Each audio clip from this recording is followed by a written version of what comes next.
So one of the biggest questions that we are asked about on a daily basis, one of the biggest things that people are talking about right now is the interest rates.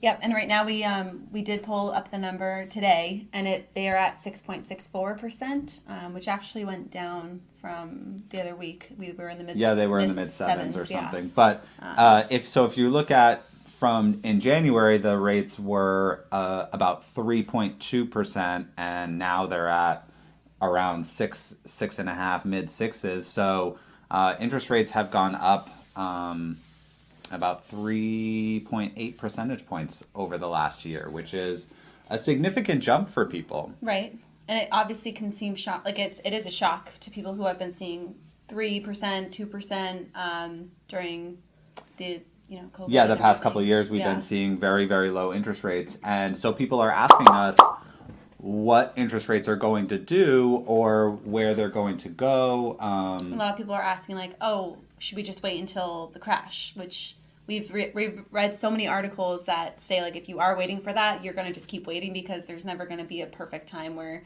you can time the market in a way that's yes, I'll get the best interest rate and have no competition out there and get the house that I want the first time I put an offer in. It doesn't work that way.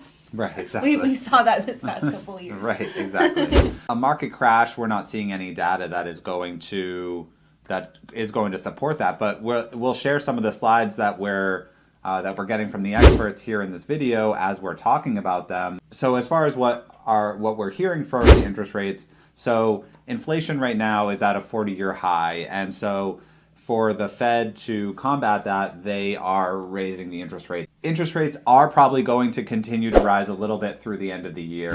They mentioned that the spike has already kind of happened. They're not going to say interest rates go up by a lot anymore. It's going to be the little increments. We just saw the big jump, and now it's going to be more small amounts. Yeah, those biggest jumps are hopefully behind us, exactly. And then I think I saw that they're predicting 2024 for rates to actually go down. Obviously, we don't know that for sure, but that's something that they're forecasting. And Dan and I always talk about this too. No, it's the interest rates. I thought I saw. But we always talk about this too. How rates are always going to come. They're going to go high. They're going to be lower. You can always refinance. So it's not once you buy a home, that's what you're stuck with for life. There's always going to be an opportunity to refinance. Obviously, we don't know when that's going to be coming, but if you are in a financial situation where you can still afford to buy a home, we think that that's obviously the way to go because you want to be building equity in something that you own and not just throwing money into someone else's pocket. Yeah, the long-term benefits of owning a home are exponentially greater than they would be if you were renting. So there's a little bit of volatility here. We do your affordability is a lot lower, of course, because of those interest rates. But it doesn't mean you should stop looking or stop being interested in buying a home because you can still make it work. Exactly. Well, and the other great thing too is competition right now, right? So many people are holding off on buying a house. So buyers that are offering right now on houses are able to negotiate the price a little bit, do inspections, take their time. So all of those things. The cost of purchasing a house is a little bit higher, but there are some of those benefits. So you can't have both. We saw the craziness of low rates and 50 offers. No, I'm kidding. Maybe not that many, but in some cases, in some cases there were 50 offers or 20 grand over asking. Money out of your pocket. So it's you're weighing both.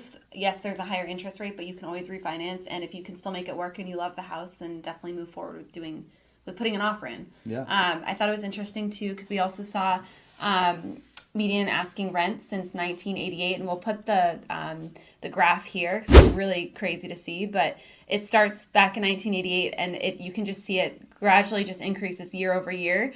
And I did the math, and it looks like nationwide, the rents are actually being asked, or they're increasing by 1% year over year nationwide, but Dan and I, knowing this seacoast area is even more, the increase is even higher. It's about 1 to 3%. Right. So knowing that, it's I think, so nationwide, 1,300 right now, but in 2019 it was 900. So to see that jump, it is crazy and eye-opening. It's kind of an interesting thing for first-time home buyers to see So you can kind of ask yourself, like, should I be buying a home? I mean, would you rather be putting, $1,300 into your landlord's pocket, which, don't get me wrong, some people should be renting. They're building their credit. They're, it's a stepping stone for them. Saving money or whatever. Right. But if you're in a situation where you can buy your first home, you'd be putting that money towards something that you own and something that you're building equity in. So yeah, it's kind of an interesting little pull of data. Yeah, absolutely. So lots of interesting information. So as a summary, rates will probably continue to go up a little bit, not big jumps like we experienced the past couple months. Yeah. They may continue to go up. They will level back off a little bit, hopefully in 2023, and then rents are going to continue to go up. Yeah, rents are going to continue to go up, and if you are a buyer or you're thinking of buying and you're kind of like, should we wait? Our data is showing us that, and we just know from the past few months we've seen, both on our listings and the buy side, that there are opportunities. Yes, you've got a really great opportunity right now to go out and get a home that you love. Put some work into it, and then a few years from now you'll look back and I think you'll be happy with the decision. They will definitely be happy with their decision in a few years.